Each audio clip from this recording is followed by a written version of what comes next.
Alors l'idée, c'est qu'effectivement, c'est pas ce qu'on appelle un effet linéaire, c'est-à-dire qu'il va pas avoir toujours la même incidence sur le son, ça va dépendre beaucoup du son que vous allez envoyer dedans, de la caractéristique du son, des graves, des aigus, plus ou moins saturés, plus ou moins médium, etc. Et ça va dépendre surtout du drive, donc de l'entrée du son dans l'effet. Alors je vais mettre en... Allez, on va écouter que celle-ci. Donc on a le point rouge là qui nous permet de savoir si on entre suffisamment. Hein. Si ça fait ça, c'est peut-être que vous attaquez pas assez Aurore, donc cherchez pas à toucher à tous les boutons pour grossir le son, je sais pas quoi. C'est qu'effectivement vous n'avez pas donné assez de drive.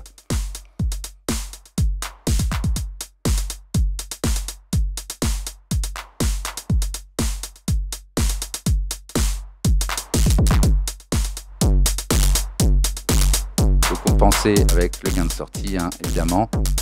Le output ici. Donc voilà, c'est pas mal quand effectivement ça clignote comme ça veut dire qu'il va réagir vraiment aux attaques, aux sons les plus forts, les moins forts, etc. À côté, on a donc la possibilité de choisir sur quel type de fréquence il va agir. On choisit ici la fréquence qui va être comment dire, contrôlée par ce paramètre. Regardez, je vous le fais, je le mets donc vers les graves. Je vais ouvrir. Et que ça contrôle effectivement la fréquence qu'on va grossir, qu'on va envoyer dans le stage là.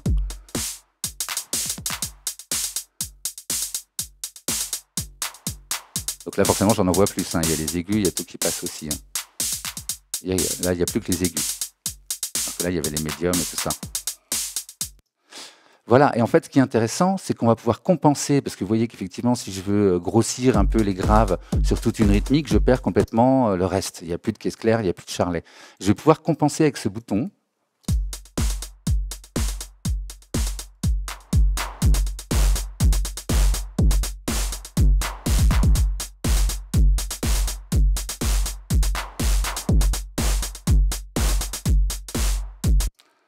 Donc effectivement, ça permet de compenser et de récupérer, si vous voulez, les fréquences qu'on aurait amoindries, parce qu'effectivement, on a fait des manipulations, on a grossi les autres fréquences. Donc là, ça peut être intéressant de choisir comme ça ce qu'on veut gonfler dans le son.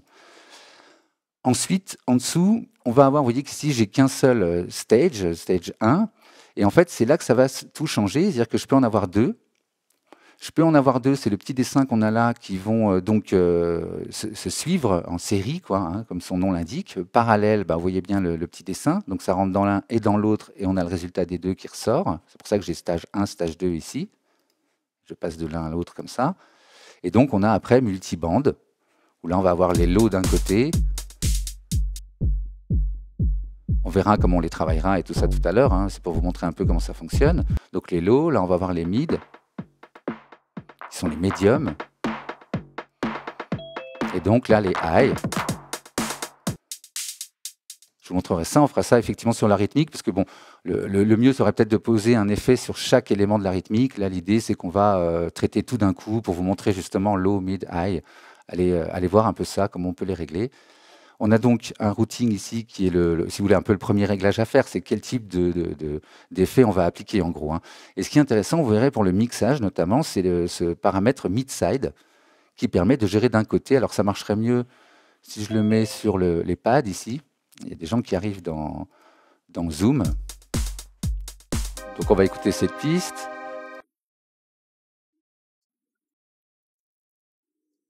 Donc on entend bien, hein, là c'est que les sides. Et là, les mids, normalement, vous devriez l'entendre, puisque le son est en stéréo, si tout va bien. Donc ça va vraiment être intéressant pour effectivement aller mixer les choses, et puis cette fois faire du sound design. C'est pour ça que j'ai coupé en deux le plan, parce qu'effectivement, il y a une partie sound design, on va créer des sons de fou, mais il y a aussi une partie où on va pouvoir colorer un petit peu, on va pouvoir placer un peu les fréquences, un peu comme un multiband dynamique, hein, un peu comme un compresseur, mais cette fois, c'est un multiband saturateur, si on veut, et ou alors, effectivement, s'occuper des mids, s'occuper des sides, ça va vraiment être intéressant de pouvoir faire ça. Et enfin, le dernier réglage, feedback, parce qu'en fait, on a un feedback ici qui est toujours présent. Donc, je pourrais l'enlever, par exemple.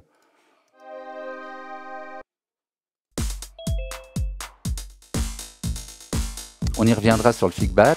C'est pour vous montrer qu'il est toujours là. Effectivement, on a des réglages, je vous expliquerai ça juste après. Mais l'idée, c'est qu'on peut aussi aller plus loin en le rajoutant ici. Et donc, pareil, lui, le saturer, comment dire, l'équaliser, etc. On peut faire ces manipulations aussi. Donc voilà pour ces réglages à cet endroit-là, le routing, qui est très important. Ça va vraiment changer ce que vous allez pouvoir faire sur votre son. Et forcément, quand on a un routing avec plusieurs stages, vous avez vu qu'on peut en avoir 2 ou 3 ou une. Donc dans ce cas-là, on va avoir un blend qui permet effectivement de mélanger. Je vais prendre par exemple multiband. Alors là, je vais avoir low high, effectivement, mauvais exemple. Donc je choisis la fréquence qui va être dans les lows. La fréquence, c'est ce qui sera au-dessus. Pour ceux qui connaissent les Q-Tree, c'est le même principe. Donc la fréquence au-dessus, ça c'est concerné par les high. La fréquence en dessous, c'est concerné par les low. Et ce qui est entre les deux, bah, c'est ce qu'on aura dans les mid. Logique, hein. Donc sinon, effectivement, quand par exemple je mets serial, on a un blend pour entendre le stage 1. Donc je vais prendre une autre...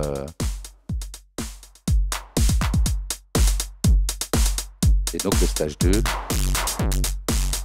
peut-être faire un mélange des deux. C'est un peu ça l'idée, hein. On aura ça à chaque fois qu'on a plusieurs stages. Plusieurs stages, ça dépend comment on le dit à la française, comme moi, ou à la vraie. Donc voilà pour ce qui est de ce premier panneau ici. Vous voyez qu'ici c'est assez simple, on a toujours à peu près les mêmes paramètres, on ira dans le détail. En gros, c'est qu'on a effectivement la possibilité de saturer avec ici différents types de saturateurs. Je vais enlever le stage 2 pour vous faire écouter ça bien, voilà. Donc le soft, digital. Alors ce qui est intéressant, c'est qu'ils ne vont pas tous réagir, ces deux paramètres-là agissent sur la saturation.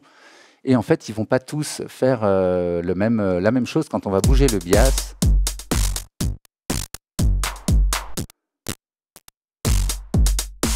Donc on verra qu'on peut faire bouger ça en rythme, on a plein de moyens de faire bouger les choses. On va avoir donc digital, on aura beat crusher.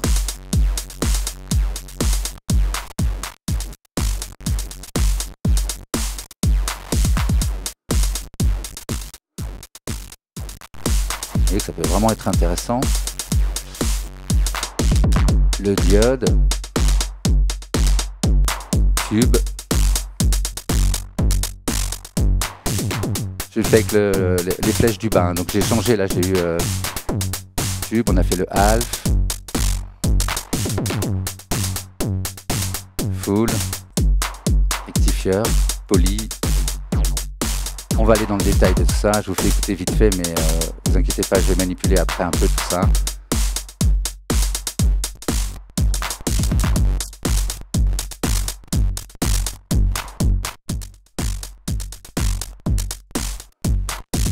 Bon, voilà, je vous laisse manipuler ou écouter la suite pour voir un peu ce que ça donne dans le détail. Donc l'idée, c'est qu'on choisit un type de saturation. Vous avez le volume ici du rendu, hein, c'est un peu comme une table de mixage, hein. On a le volume pour chaque saturation qu'on va rajouter. Donc l'amount, vous avez compris qu'effectivement, ça va augmenter le niveau de saturation. Logique. Le bias, vous avez vu que ça bouge. Alors en fait, ça fait des saturations asymétriques. Pour ceux que ça intéresse, le blabla un peu bonjour les zoomers. Je fais un petit coucou aux zoomers qui viennent d'arriver. Alain et Fred, il y en a qui sont venus, qui sont repartis. À tout à l'heure. On se reparle après. Donc voilà, je vous laisse aller voir tout ça, le amount, le bias. Et donc à côté, on a un filtre qui nous permet effectivement de filtrer le résultat de nos saturations, là. Avec pareil ici, hein, vous voyez qu'on peut éteindre les choses. La possibilité donc d'avoir plusieurs filtres différents. Mince, j'appuie n'importe où, donc là. Avec un filtre résonant, on connaît ça par cœur, il y en a partout, hein.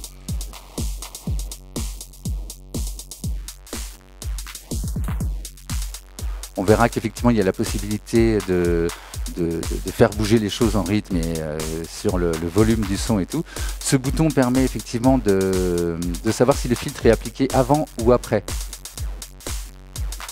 Alors, je vais vous faire écouter avec ça.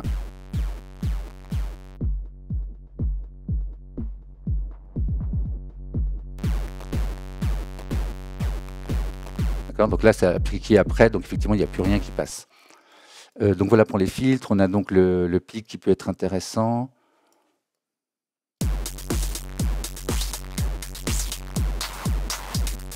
On a hâte de pouvoir faire bouger tout ça, hein.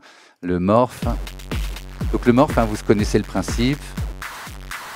On peut obtenir des choses beaucoup plus complexes que ce qu'on a normalement par défaut, bandpass, bypass, etc. Pas bypass, non, bandpass, low pass, etc. Le comb et le resampling qui vont être très intéressants.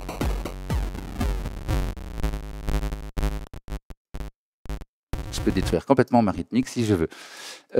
Voilà un peu pour la partie. Donc effectivement, on va retrouver ça à chaque fois pareil dans Stage. Si je mets Serial, j'ai 2 fois la même chose. Donc après, je vais les régler différemment. On va voir ça tout à l'heure. Parallèle, etc. On va retrouver toujours ces mêmes réglages.